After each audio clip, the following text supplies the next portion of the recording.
Hi, this is Kat Cressida, and you are listening to Fonseca on your nerd side. Hi, this is Gil Gerard, and Fonseca is a weird dude. That's all I can think of. Weird. I think he hangs out on 42nd Street in New York. I'm just saying. When he comes on the air, put the women and children away. Lock them up. It's the only way to be safe. For your sake, don't listen to Fonseca. Welcome to Comic-Con, where once a year, sci-fi buffs take their lips off the barrel of a loaded gun and spend half a day adjusting their eyes to sunlight. You want to see a comic book with pregnant zombie nuns? You psychotic nerd! Dude, what a bunch of freaking nerdos. Can't you see I'm white and nerdy? Look at me, I'm white and nerdy. I'm a nerd too. Your personality needs some work. You're not part of the popular clique. But I was kind of a lonely nerd in high school. I started a quilt. I did yoga twice a week. I wore flip-flops in public. I like to roll with the gangsters. Although it's apparent I'm too white and nerdy. I'm just too white and nerdy. I'm just too white and nerdy. Look at me, I'm white and nerdy. That's the way we like to start it. It is Your Nerd Side. Always follow us on social media at yournerdside.com. Hey, this week we're going to take a quick vacation and we're coming back. So we thought we'd play a con we were at. We're called Heroes and Villains Con with Walker Stalker. And I had an opportunity to go on stage and host the panels with The Walking Dead's own Stephen Ogg, known as Simon. And then we have Carrie Payton, Ezekiel. You know these two guys, right? Of course you do. Now let's listen to Heroes and Villains Con with Walker Stalker. Live, 2018. All right, so we're going to get into a few questions. You guys want to talk about The Walking Dead with Simon here? You don't like the name Simon, do you? Well, my name is Steven, and I portrayed a character called Simon. I know that, but everybody keeps asking for you. We're here. So tell us a little background about the part.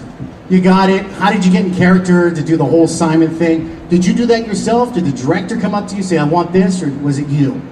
Like regarding the character of the Simon character and how he sort of... Yeah, did you add something to it, or was it basically just you? I mean, the thing with that character, I think, which happens with a few characters I've portrayed, is the unpredictable quality of them is not necessarily a strong actor's choice, so much as what happens is us actors are the last to know a lot of things, and that includes the scripts or the season or what's going to happen. So Simon was literally, I feel, somewhat developed based on not knowing where I'm heading. So you get your script and you play him a certain way, and I tried to do it to keep the possibilities open, as in, if I put a little charm into him, in case he turns out to be a good guy, then it makes that believable. And since he's on this side, I'll play him a little bad in case he's fucking really horrible. So that's where that unpredictable sort of, oh, love to hate him comes from. It wasn't me wanting to be loved or hated. It was me not knowing where I was going to be. So therefore giving options and possibilities for the writers and the network to say, oh yeah, maybe we can take him this way or do this. So that's kind of how he developed.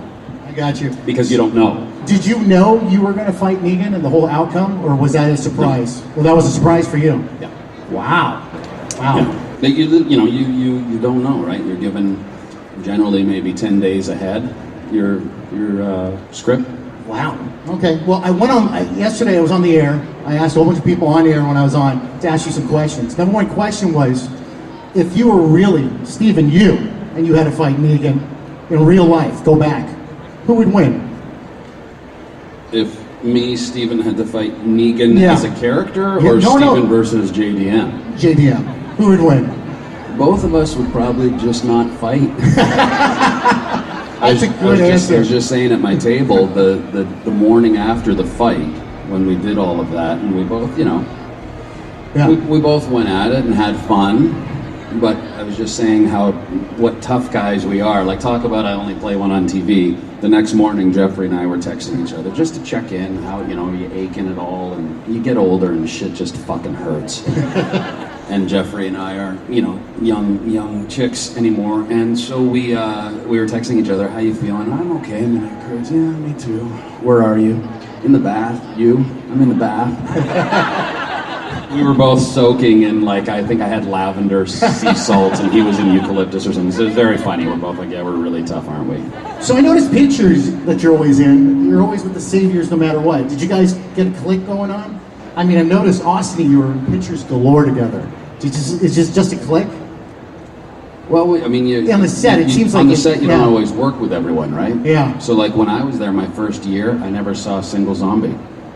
Really? The only time I saw a zombie would be at, like, lunch or something like that. I never interacted with the zombies. I never saw the zombies. So you don't always see the other communities or the other actors. Like, these things are wonderful. Yeah. Because we are a family and we all get to see each other, and that's what I've been telling people too.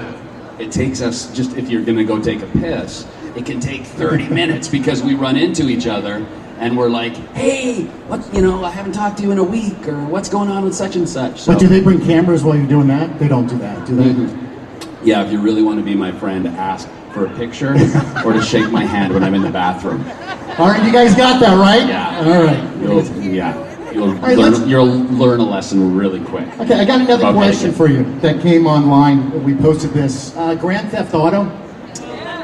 You were a badass kick-ass on that. Can that character take on? How would that character do for The Walking Dead from Grand Theft? I don't think Trevor would do so well in the zombie apocalypse, simply because I say he's too impulsive. Yeah. And I think you really need to have a little more thought.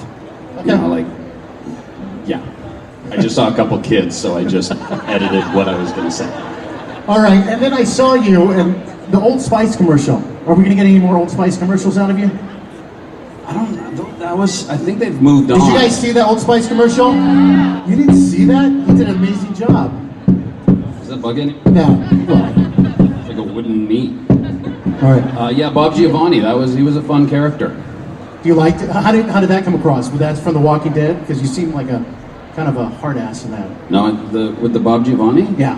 I think that was before Walking Dead. Oh, it was. Or I think I shot some during as well. I don't remember. But yeah, it was I think it was before we started that whole character. Just a fun character. All right. We're gonna let you guys have some questions for Steven? Do we? Randy, why don't you get out there? What's your name real fast? My name is Fiona. Hi. What's up? Okay, so what was your favorite scene to film, like, of all time during your time during The Walking Dead? It's really tough to pick. I mean, the scenes, I tell you what, generally filming, you don't remember the scenes so much as maybe the day or the night. So, like, Austin and I had so many fun evenings together. Not necessarily the shooting, but just hanging out. I never really remember there's not one that sticks out because it's more about the in-between times. Those are the things that what fills the soul is more memorable than in acting. It's like acting is, I kind of call it like farting in a room. You do it and you hope it makes some sort of good, well, not that, I don't know if a fart ever makes a good impression. It's like those sweet ass farts you make. But you kind of do your thing when you're acting, and then you walk away from it. So it's more the moments in between, and those just sort of carry on. Does that make any sense? The farting part did. I just fucking talk, and if you really listen, I say nothing. So, question for you, since she asked that. Last episode I saw you in. You guys remember? You were actually a zombie. Yeah. How was that, and how much makeup do you have on, and how long were you in that makeup for? That's the first time you were actually put in makeup, I guess, on the show, correct? Yeah, that was fun. It was great. I mean, I got a good ending. I sort of selfishly said I wish there was a little more time spent on that zombie. I was just talking about this at my table. Because, they racked focus immediately to Jeffrey talking for fucking 7 pages. I'm blurred in the foreground. It's like, we can't fucking rack focus to me once during that whole spiel. It was fun, and they do such an amazing job. So it was great to go through that process and have all the blood. And I was going for. Was that a one-day shoot? Oh yeah. Okay. Oh, that was like morning, a few hours. Okay. That's it. So the scene when Portland gets bashed in by Lucille, how many takes was that? That was a rough fucking week. talk about the antithesis of what the favorite scene was, that was just a tough week, because that was sort of my first big week too, and we shot that, that was Monday through Friday, overnight. It wasn't obviously bashing in his head every night, but it was just long, because everyone was saying goodbye to some of their family under such shitty circumstances. So I don't remember how many nights for the head smashing, but then they were smashing in different heads because they were trying to throw people off. I don't know who, because we were there. But whatever. It was all week. Well, what's your name, real fast? Hi, my name's Emily. Hello, Emily. Hello, nice to meet you. What was the scene that just like you had to prepare the most for? Probably the stuff with the most talking, because you have to memorize a lot. So when Simon became Chatty Simon, Negan Jr. or whatever, when you have a lot to say, it takes a lot of work to get through this thick skull. So preparation is more in, let me get these words, let me remember them. Some people it comes very naturally. So the question was, if you were to run, and you got to run the Sanctuary and everything, how would you run it if the script had gone that way? What would you have done different?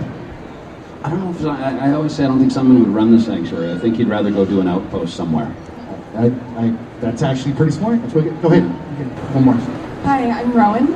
Hi, Rowan. Feel like I'm in a meeting or something. What is it? Are you wearing like a poncho thing? What's going on there? Yeah, it's the Daryl/Maggie poncho from like season cool. 3 and 4. Oh, awesome. Thank you for that. My question is, what was the most memorable walker that you've seen on set? Like any that haunted you, or? Well, again, like I said, I think a lot of them, I never saw them. Is that you? Fuck, this is the first time to do rodeo. So to see them at lunch for the first time was weird.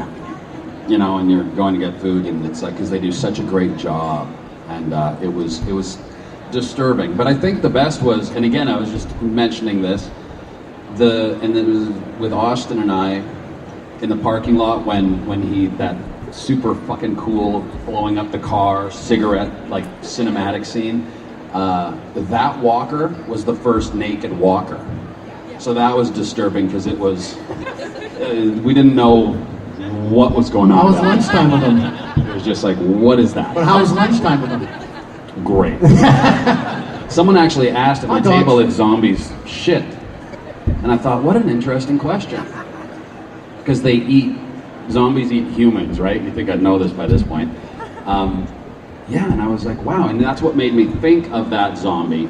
Because obviously they couldn't pee, because I couldn't see any people. It's got to come out eventually. Right? Yeah, I don't know. It was a really great question, and maybe I was like, I have no idea if zombies poo. I don't know how you do that. If a zombie poos in the forest, does anyone hear? That's what it sounds like. Really fast, Steven is on a TV show that's on HBO called Westworld. You have the most amazing top hat that I've ever seen. I love it. And that fucking top hat. Talk about costume. I mean, we went hours we were searching, because I wanted a very specific hat. Charles Dickens.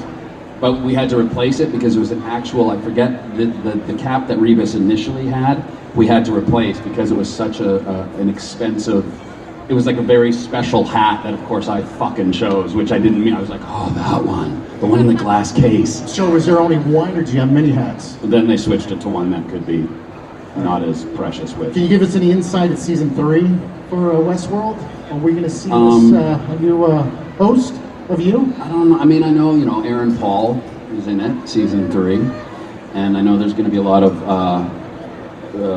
I would assume a lot of the regulars. I don't know. I'm just little old Rebus along for the ride. You're just waiting for the scripts to come over to you and be handed to you. I mean, I'd love to. I really don't know.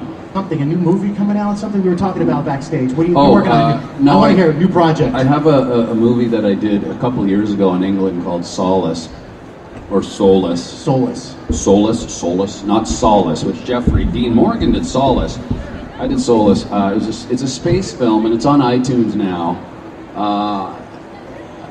And it's just me in space, dying. So it's a real, So you get it's a real fucking. That's the plot. It's a right real there. knee slapper. It is neat. So, but yeah, that's on iTunes, I believe now, and it was released, limited release, and I don't know. That's if you're into space.